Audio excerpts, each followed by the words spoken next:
In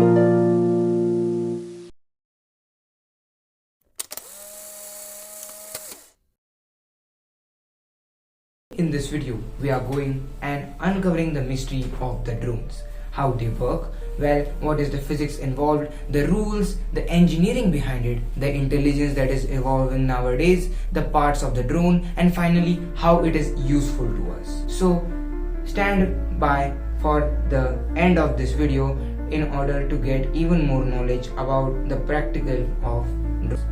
Drones are very simple.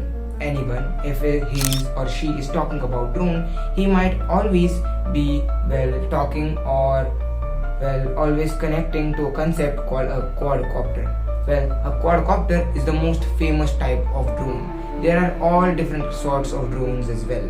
There are also ornithopters in which there are wings instead of propellers. There is a helicopter in which you just have one propeller spinning, but in a quadcopter you actually have four, where quad means four and copter means something which uses the rotational movement of a propeller in order to lift itself from the ground.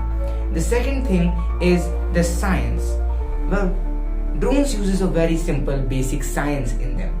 Well, if you just go and zoom the drone's concept in a core, you will find very simple physics laws, which is nothing but every action has an equal and opposite reaction. This is the most fundamental rule of physics that always comes in consideration when you are designing, flying or making a kind of drone. So let us see. From the class 9th, we have been taught that every action has an equal and opposite reaction. Well, the Sir Isaac Newton once told, when he was at least alive, gave 3 examples, or what you call the 3 laws of motion.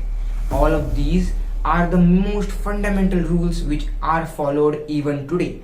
Well, they will be followed in the future as well. Well, these laws are the laws on which entire mechanics is placed, or it is the foundation of modern day physics. Now let's talk about the rules which are involved.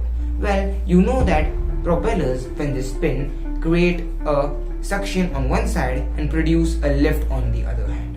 Well, we know when a propeller is spinning, it creates a zone of high pressure on one side and a low pressure on one side. So, as you might be knowing, that the air always tends to travel from a higher concentration to a lower concentration, or high pressure to low.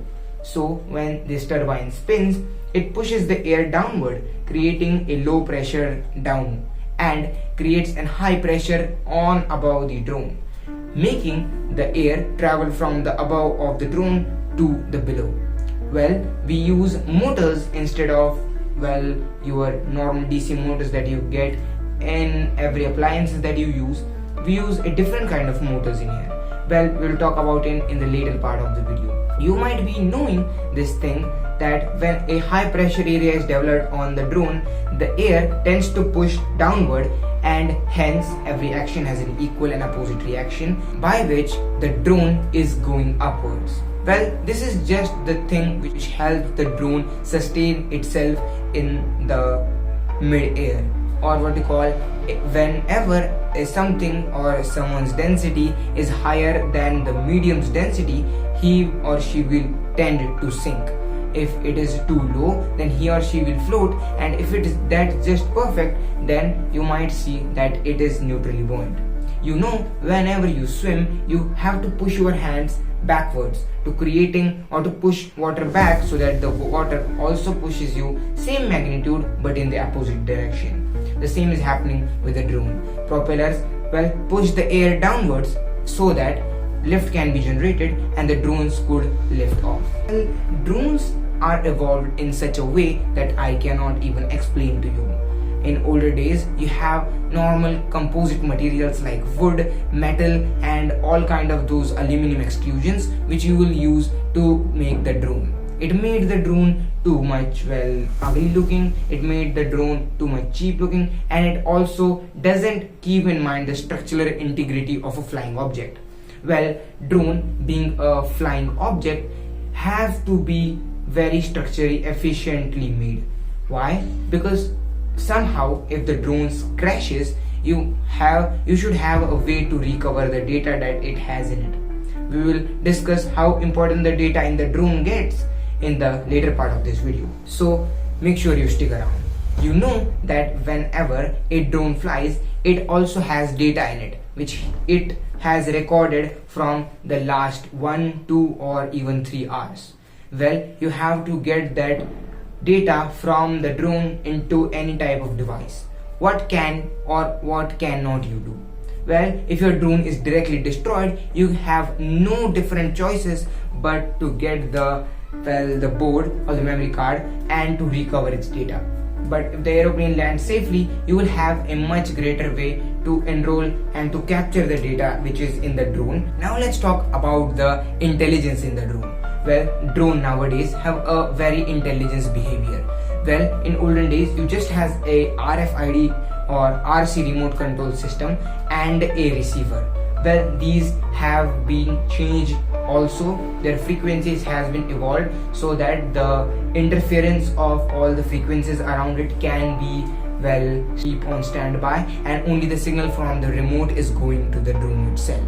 Whenever you study subjects like this, you might be already knowing that the frequency of the remote should always clock with the frequency that you have in the drone. Otherwise, they would not be able to communicate with each other. Nowadays, drones are fit with sensors, cameras, and all the different kind of modules in order to give you everything. Well, if you have used a photography drone or a surveillance drone, you might be knowing that the display that you have actually shows you all the informations. The height, the battery which is in the thing, the wind velocity. Because see, if wind is pushing on you, you have to be giving an equal but in the opposite reaction.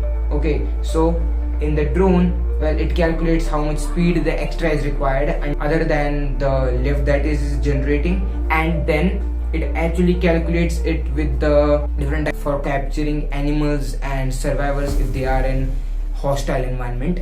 And there are also different kinds of night vision cameras which uses ultraviolet rays in order to find where the enemy or where your friend is. So it makes it intelligence, right? Because if you have a very expensive drone and it is going towards the wall, you have no other chance but to actually crash it in the wall. But no, nowadays DJI, the company which is most popular in making drones, actually solved this problem. How? Well, it uses different kind of sensors and laser technology so that the wall can be recognized as an obstacle and it can be avoided. If there is a pillar, it will search for all the different kind of routes that it could take to avoid the obstacle. But if there is a wall, it will automatically stop and you wouldn't even know it, and the drone will stop just 1 foot away from the wall itself.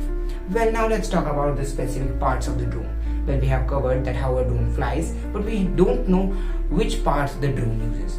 Well, the main part of the drone is the motherboard. Well, the motherboard houses all kinds of electronics. It has sensors, inertial measurements units, which actually be very helpful if you have an autopilot installed. Well, autopilot is an optional element for the drone. You might be knowing this, that whenever a drone flies, it has some kind of inertia in it, right?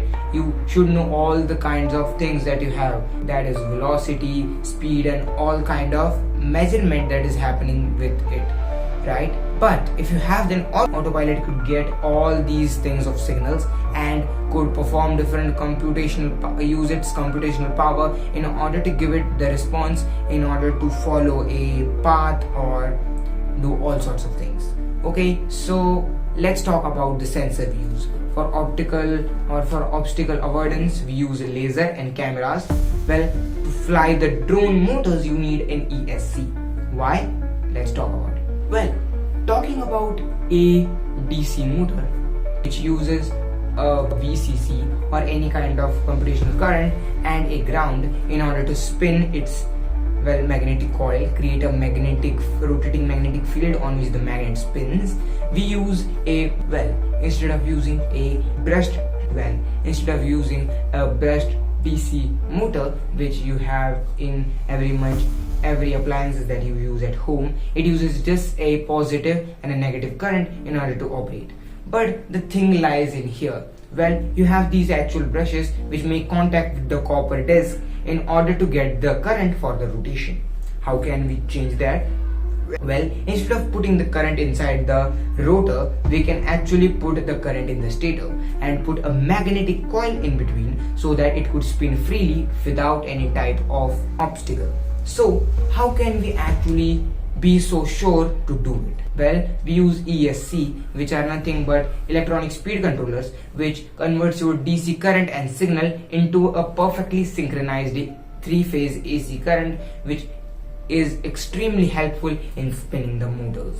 Well, we use a kind of motors which are known as BLDC motors. Well, you can find it more on the Google itself, but you should know that BLDC motors are different from the DC motors. They have an extremely thin copper wire all around in the stator, and they have a metal coil in between which actually spins. In the normal DC motors, what you have a stator which creates a stationary magnetic field and the magnets spin it, but here you create a rotational magnetic field to which the magnet actually follows. Now let's talk about what are the uses of these kind of drones. Well, drones, being a helicopter and an unmanned vehicle, well, is extremely helpful in many kind of serial operations, like in danger where a town or a village is struck by an earthquake. You can actually send in a drone before a man goes in there. Well, why? To actually save his life. Well, see, if you have an unmanned drone and it actually goes in those buildings, there is an less risk of a man dying if we have a machine going there. This is the same thing which all surveillance men uses. Well, also in military we use surveillance drones, which are actually nothing but a drones which fitted with all sorts of cameras and sensors to look for enemies on the ground. We also use it in agriculture, where we actually have a water bucket at bottom with a pump which actually instead of having all the small sorts of hoses and all the management of the pipes which actually give the sprinkle irrigation to the fruits and all kinds of flowers, we can use simple drones filled with water in order to create the same thing.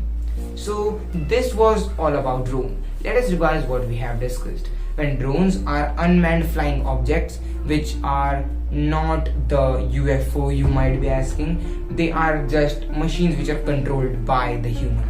The science involves all kind of physics rules that are given by Sir Isaac Newton. There are 3 different laws and all of them play an integral role in flying the drone. Engineering, we use a carbon fiber composite material in order to make it lighter and 5x stronger than steel. The intelligence, we have obstacle avoidance and many kinds of sensors in order to monitor all kind of status. The parts of the drone involve a motherboard, ESC, arms and also the BLDC motors. Uses are the agriculture, the surveillance in military and also to rescue people from the dangerous situations. Thanks.